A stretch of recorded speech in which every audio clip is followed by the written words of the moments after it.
Hello, friends. Today, we delve into one of the darkest chapters in Russian history.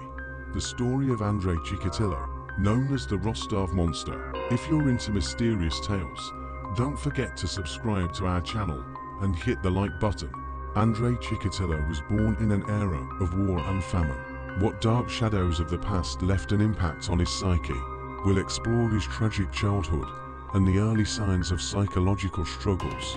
He was born on October 16, 1936, in the small Ukrainian village of Yabloknoye. Chikatilo recounted that his parents, both simple people and collective farm workers, barely survived the famine in the early 1930s. This is likely true, as in 1932 and 1933, Ukraine experienced a widespread famine known as the Holodomor. Chikatilo claimed that one of the victims of the Holodomor was his own brother. In 1933, during the famine, cannibals ate my older brother Stepan. My mother always warned me, don't go outside, or they'll eat you like they ate Stepan. So, I sat in the bushes, eating small bread rolls to survive, sitting there hungry, looking out the window and crying. In childhood and adolescence, he had no friends and was withdrawn, alienated and silent. Many who remember Chikatilo from those years said that he rarely participated in group activities. He was deeply troubled by his nearsightedness, always afraid to ask the teacher what was written on the board. In his autobiography, Chikatilo emphasizes the bullying he endured from classmates. He was teased as a skeleton, sloppy and girly.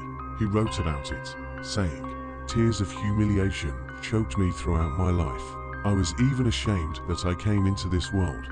How did Chikatilo lure his victims? And what methods did he employ to commit his savage murders? We'll uncover the grim details of the crimes and delve into the psychology of this serial killer. In childhood and adolescence, he didn't have any friends. He was reserved, alienated, and silent.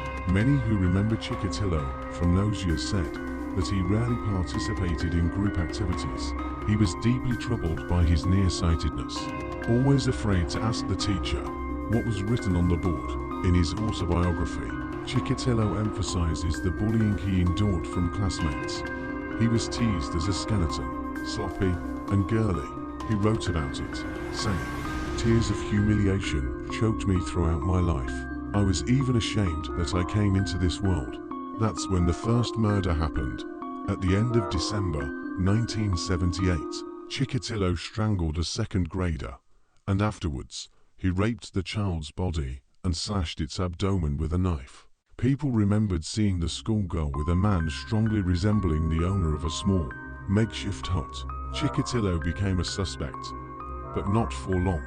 Among Chikatilo's victims, there were indeed many whom he referred to as declassed elements: vagrants, homeless individuals, prostitutes near train stations, orphan children, and people with serious mental disorders who had escaped from institutions. However, often, his victims were children left unattended.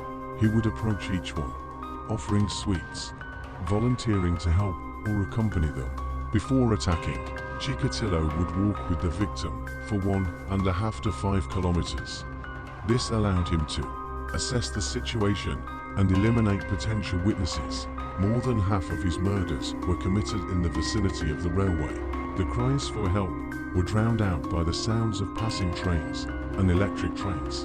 Investigating Chikatilo's crimes was challenging. The serial killer was arrested and questioned, but he managed to murder his victims in a way that prevented anyone from identifying him. Fingerprints found at the crime scenes were unusable for identification. With no other evidence, he was released. When Chikatilo was arrested again, his blood was taken for analysis.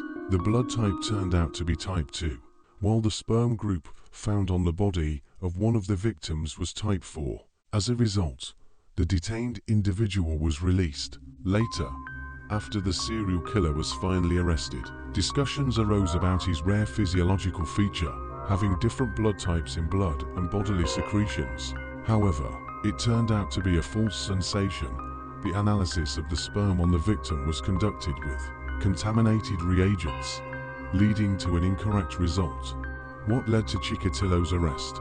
We'll break down how the legal proceedings became one of the most traumatic in Russian history and resulted in his execution.